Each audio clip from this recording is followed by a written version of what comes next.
Hey guys, and Merry Christmas. I know it's not Christmas anymore. I don't even have a festive background because my Christmas tree died. But hey, that doesn't mean we can't get into the holiday spirit. I mean, that's what green screens are for. Good enough. Anyways, for my last video, I looked at a truly horrendous Christmas movie, and now I think it's time to look at something more gooder. I've talked a lot about DreamWorks over the years with varying levels of enthusiasm, both praising and criticizing them, and it isn't difficult to see why. They're one of the most inconsistent animation studios when it comes to quality. One moment we get these great passion projects, and the next, Will Smith fish. Ugh.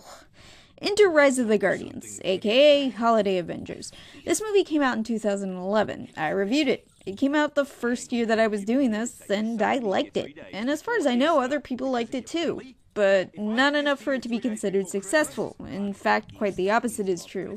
Rise of the Guardians had a budget of $145 million, and despite making at least twice that internationally, still didn't turn a profit because of marketing costs.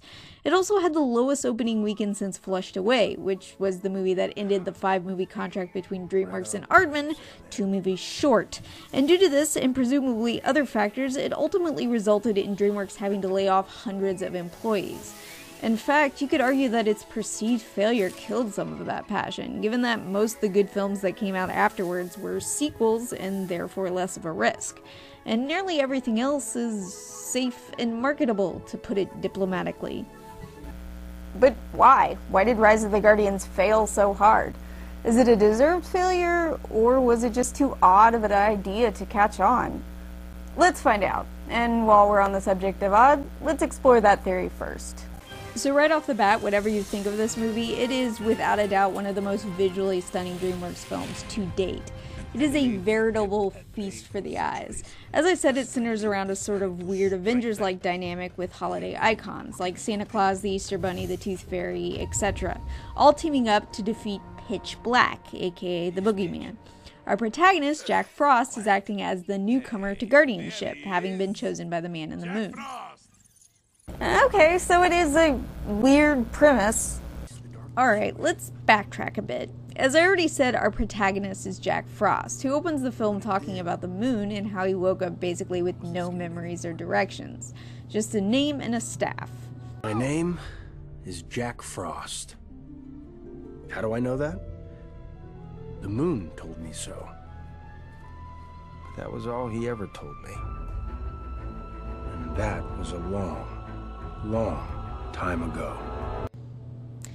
This sets off one of the major themes of the film, which is ultimately belief. Jack's drive as a character is to figure out why he's there, why he was chosen to be what he is, and he's frustrated by a complete lack of response from the figure that put him there. Right off the bat, this makes him relatable because, as humans, it's a common struggle to wonder on our purpose for existence and to question our place in the world.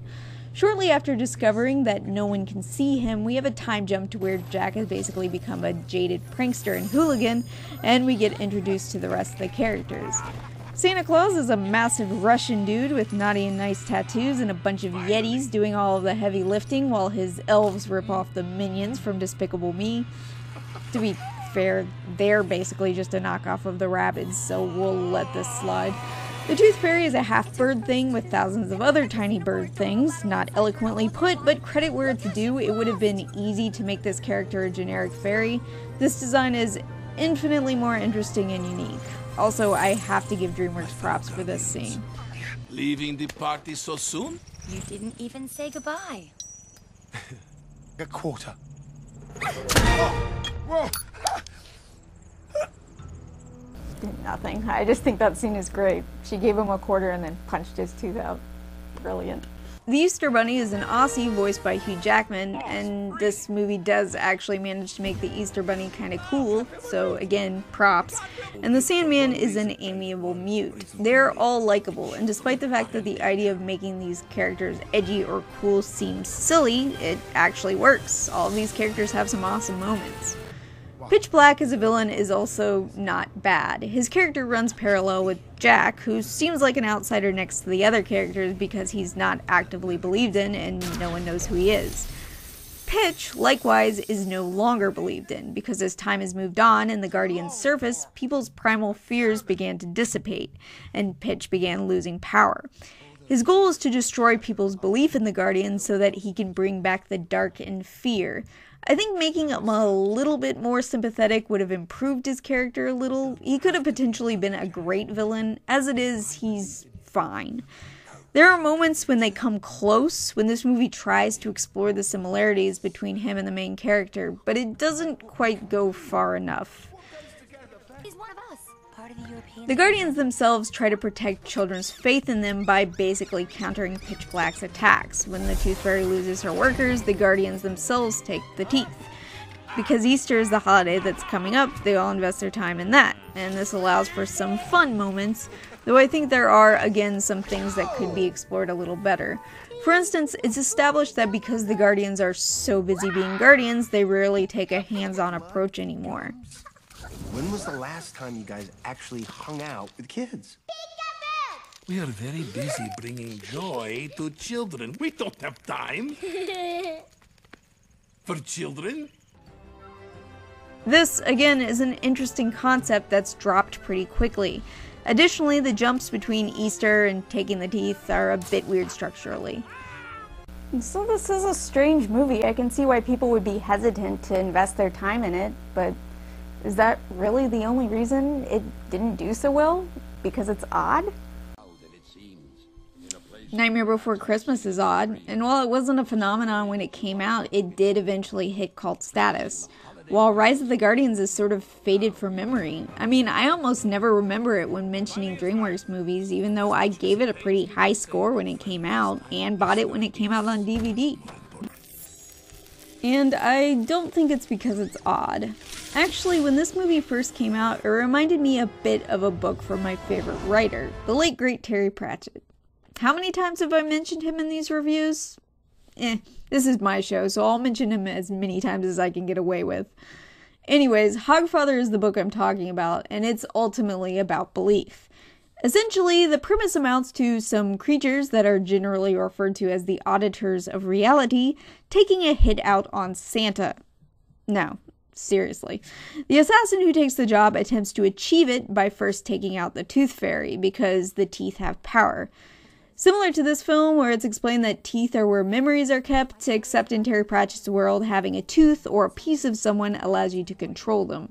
The main character in the book is Death, as in the Grim Reaper, who takes up Santa's, or in Discworld the Hogfather, different dimensions and all, route in order to ensure that people don't lose faith in him, because that's how you kill an anthropomorphic personification of a holiday. And you thought this movie's premise was weird. Real talk though, this book is amazing, and my point is that it doesn't really matter how weird a premise is as long as it's handled well. And Terry Pratchett had a gift for juggling multiple storylines and weird premises and making it not only entertaining but deeply compelling as well. Chose you to be a guardian. So that leaves us with the question, is this movie's premise handled well? I already said the characters were. That's step one. They're likable, and there are a lot of interesting and creative designs and ideas, not only in the characters themselves, but in how they work. Many of them completely unique to this film. So, the plot then. Well, I will say this. Its structure could be better. As I already said, the way they defend Pitch Black's attacks against them lead to some fun moments. But they are also kind of messy. That said, there are moments in this film that are brilliant. I will in all honesty say that there are points in the film that make me cry. The part where Jack sees his past and the part where it comes full circle and he finds his center both get to me. I think I gave this movie an 8 when it came out, and for the most part I stand by that score, and I both see why it faded from memory and also lament the fact that it did. I don't think it faded because it was a bad movie. In fact, I'll say this film is less in line with the common DreamWorks film and more in line with something from, say, Leica and Focus. And you know that's high praise if I'm saying it, because at this point Leica and Focus are my favorite animation studios. It's creative. It tried something new. It's not to everyone's taste, and it's not perfect. It's a little messy, rough around the edges, but that doesn't mean it isn't worthwhile. The sad thing is, while Leica and Focus make a film that's special but imperfect and maybe doesn't catch on and don't lose heart, rather they continue to try to make more special, unique films with varying degrees of success, DreamWorks took this perceived failure and chose to not take their chances with future endeavors. Which is sad. I want more experiments like this. If you're going to try to make something, go big. Fail big. I know money is a factor, but this is DreamWorks. They aren't going to go bankrupt. Sure, make your cash grabs if you need the cash. Then use that money to fund more stuff like this. That's what being passionate about your work means. It's a juggling act. You do what's popular and balance that out with what you want to do. Sometimes it doesn't go over well, and sometimes it does. So that's Rise of the Guardians, and if you haven't seen it, I do recommend it. I'm the Animated Heroine, and if you'll excuse me, I have a number of animated films to watch from 2017 so that I can do a list. Not looking forward to some of those. Anyways, thanks for watching, and I look forward to seeing you guys next year.